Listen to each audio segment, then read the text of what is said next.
Hello, this is RICKY, the YouTube Tech Guy. Hey guys, so today we are bringing you our gaming review for Crash Bandicoot Insanity Trilogy.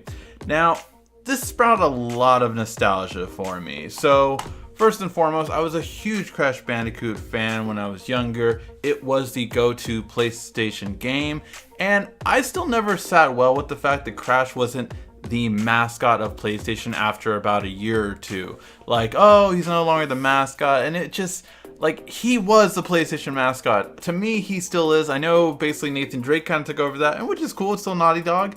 But overall, that's who I always saw as the mascot for PlayStation. We were coming from a world where we were still all either Mario or Sonic, and PlayStation brought this new character that was really great and awesome, and I thought he did very well. As a platformer, I thought it was great at its time.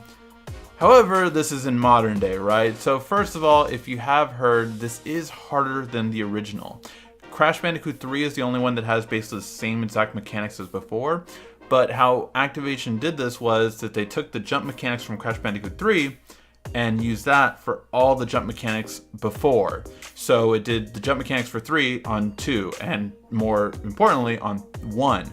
So 1 is the hardest game out of all of them. They recommend you actually do 2 first, and then 3, and then 1, or 3, 2, and 1. As that would actually be how it gets harder. The third one is the easiest one, second one is the second, and the first one is the hardest one. So definitely know that what you're getting into. If you're dying a lot in the first one, maybe try jumping ahead to one of the other ones. Of course, you do lose the story, but 1 didn't really have too much of a story. When they really got into more story was 2 and 3, and I'm not saying it's in-depth and, you know, it's nothing like a in-depth gameplay or nothing like that, but it's just, story, but it's really good gameplay, and overall, definitely fun. I liked a lot of the same things. I went through 3 really quickly. 2 took me a little bit longer, and 1 I honestly didn't finish because it is a harder jump mechanic. I don't know if they will be able to fix any of that in a patch later on, but I don't know if they would, just because it's not too much of a need to. One thing that I will say is ingenious. If you look at part 3 in the Warp one, they actually made it work to have Coco in there. So Coco basically is Coco from part 3 going into part 2 and part 1. So if you wanted to play as Coco, you can now, and it's actually canon. I thought that was a really clever way of doing it. So you can play as Coco in 1 and 2, which you weren't able to as before, kind of like Sonic and Knuckles kind of thing. But Coco doesn't offer difference in gameplay, which is what I would have liked to see. I would have liked to see her more of a different style of gameplay. I mean, I know she wasn't in the third one, but again, we have progressed. We have gone different, so I would like to see something a bit more. Overall, would I recommend Crash Bandicoot to a nostalgic player? Absolutely. You are right back into it. The music is amazing. Just everything is so well done. So for nostalgia, if you played Crash Bandicoot beforehand, you will love it. However, I do recommend starting 3, 2, 1. I know the story's a lot of sync, but again, it's just fun, awesome, and then it's a different way of playing it. Overall, would I recommend it for a newcomer? I think it is a great platformer. It does have a little bit of a timelessness of it.